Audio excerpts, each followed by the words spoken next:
नमस्ते। अगर आप बैंकिंग सेक्टर में अपना करियर शुरू करने का प्लान बना रहे हैं तो एक बहुत ही जबरदस्त खबर है। स्टेट बैंक ऑफ इंडिया यानी एसबीआई ने अपना अप्रेंटिस रिक्रूटमेंट 2026 लॉन्च कर दिया है। ये एक बहुत बड़ा रिक्रूटमेंट ड्राइव है। देश के सबसे बड़े पब्लिक सेक्टर बैंक के साथ जुड़कर प्रैक्टिकल एक्सपीरियंस लेने का इससे बेहतर मौका शायद ही मिले। तो चलिए बिना किसी देरी के इस नोटिफिकेशन के हर एक डिटेल को बारीकी से समझते हैं। Okay, let's dive into this. आज के इस एक्सप्लेनर में हम 4 मेन पॉइंट्स कवर करेंगे: the apprenticeship opportunity, eligibility criteria, selection process और आखिर में ज़रूरी एप्लीकेशन डेट्स और डिटेल्स।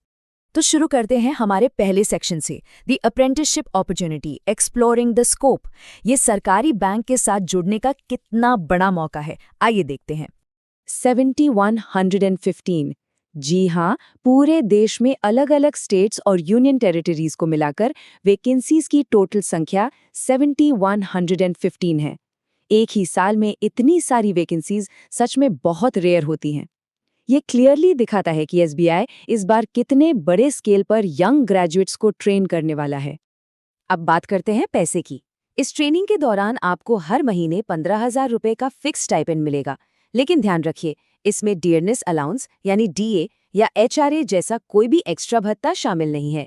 ये स्ट्रिक्टली एक फिक्स्ड अमाउंट है जो आपको सीखने के दौरान हर महीने दिया जाएगा। एक और बात जो बिल्कुल क्लियर होनी चाहिए वो ये है कि ये एक साल का ट्रेनिंग पीरियड है जो अप्रेंटिसशिप एक्ट 1961 के अंदर आता है। इसको परमानेंट जॉब या पक्की सरकारी नौकरी समझने की भूल मत कीजिएगा। ये एक फिक्स टाइम का कॉन्ट्रैक्ट है जिसका मेन फोकस आपको रियल वर्ल्ड प्रैक्टिकल एक्सपीरियंस और ऑन द जॉब ट्रेनिंग देना है। आगे बढ़ते हैं हमारे दूसरे सेक्शन की तरफ। Who is eligible, setting the parameters. आखिर कौन अप्लाई कर सकता है? आइए इन पैरामीटर्स को समझते हैं। एलिजिबिलिटी के लिए 3 बेसिक कंडीशंस हैं। फर्स्ट, आपका किसी भी रिकॉग्नाइज्ड यूनिवर्सिटी से ग्रेजुएट होना जरूरी है, किसी भी स्ट्रीम में चलेगा। सेकंड, आपका इंडियन सिटीजन होना मस्ट है। और थर्ड, जो बहुत क्रूशियल है, जिस भी स्टेट या यूटी के लिए आप अप्लाई कर रहे हैं वहाँ की लोकल लैंग्वेज आपको आनी चाहिए, यानी उसे पढ़ना, लिखना, बोलना और समझना। हाँ, अगर आपने अपनी 10th या 12th क्लास की मार्कशीट में उस लोकल लैंग्वेज को एज अ सब्जेक्ट पढ़ा है तो आपको अलग से लैंग्वेज टेस्ट देने की ज़रूरत नहीं पड़ेगी, वहाँ आपको एग्जेम्पशन मिल जाएगा। अब आते हैं एज लिमिट पर।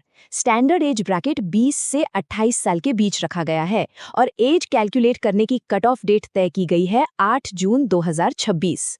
इसको थोड़ा और स्पेसिफिकली समझें तो कैंडिडेट का जन्म 9 जून 1998 और 8 जून 2006 के बीच होना चाहिए और दोनों डेट्स इंक्लूसिव हैं। ये बिल्कुल स्ट्रिक्ट क्राइटेरिया है, इसमें मार्जिन नहीं है। लेकिन अगर आप किसी रिजर्व्ड कैटेगरी से आते हैं तो एज पर गवर्नमेंट रूल्स कुछ रिलैक्सेशन जरूर हैं। जैसे एससी और एसटी कैंडिडेट्स के लिए एज में 5 साल की छूट है, ओबीसी के नॉन क्रीमी लेयर के लिए 3 साल, पीडब्ल्यूडी कैंडिडेट्स के लिए उनकी सब कैटेगरी के हिसाब से 10 से 15 साल और एक्स सर्विसमैन के लिए डायरेक्टली गवर्नमेंट नॉर्म्स लागू होंगे। चलिए अब देखते हैं हमारा तीसरा section, the selection process, navigating the challenge. Seats भले ही 7,000 से ज्यादा हों, लेकिन एसबीआई का सिलेक्शन प्रोसेस कभी आसान नहीं होता। तो आखिर इवैल्यूएशन होगा कैसे? सिलेक्शन बेसिकली 3 स्टेप्स में होगा और बिल्कुल इसी क्रोनोलॉजिकल ऑर्डर में। सबसे पहले आपको एक ऑनलाइन रिटन एग्जामिनेशन फेस करना होगा। अगर आप उसमें क्वालिफाई होते हैं तभी आपका लोकल लैंग्वेज टेस्ट होगा उनके लिए जिनकी 10th या 12th में वो लैंग्वेज नहीं थी। और फाइनली आपको डॉक्यूमेंट वेरिफिकेशन और मेडिकल फिटनेस राउंड क्लियर करना होगा। ये तीनों हर्डल्स पार करने के बाद ही सिलेक्शन फाइनल माना जाएगा।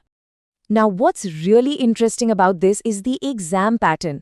क्या सिमेट्रिकली डिजाइन किया है इसे? 4 सेक्शंस हैं: reasoning ability and computer aptitude, quantitative aptitude, general English और जनरल या फाइनेंशियल अवेयरनेस। हर सेक्शन में ठीक 25 क्वेश्चंस हैं और हर एक का वेटेज 25 मार्क्स का ही है। टोटल 100 क्वेश्चंस, 100 मार्क्स, एकदम परफेक्टली बैलेंस्ड पेपर। लेकिन गेम यहाँ थोड़ा ट्रिकी हो जाता है। पूरे एग्जाम के लिए सिर्फ 60 मिनट मिलेंगे और कैच ये है कि हर सेक्शन के लिए 15 मिनट का फिक्स्ड टाइम लिमिट अलॉट किया गया है। साथ ही नेगेटिव मार्किंग भी है। हर गलत जवाब पर आपके 1/4 मार्क काट लिए जाएंगे। इसलिए यहाँ ब्लाइंड गैसिंग या तुक्के मारना आपको लिटरली काफी महंगा पड़ सकता है। आते हैं आखिरी और चौथे सेक्शन पर, application dates and details, the action plan. ये वो लॉजिस्टिकल स्टेप्स हैं जिनको टाइम पर फॉलो करना एब्सोल्युटली क्रूशियल है। एंड दिस ब्रिलियंटली इलस्ट्रेट्स कि टाइमलाइन पर ध्यान देना कितना जरूरी है। 19 मई 2026 को शॉर्ट नोटिफिकेशन रिलीज हुआ और उसी दिन से ऑनलाइन एप्लीकेशंस भी ओपन हो गए। और लास्ट डेट क्या है?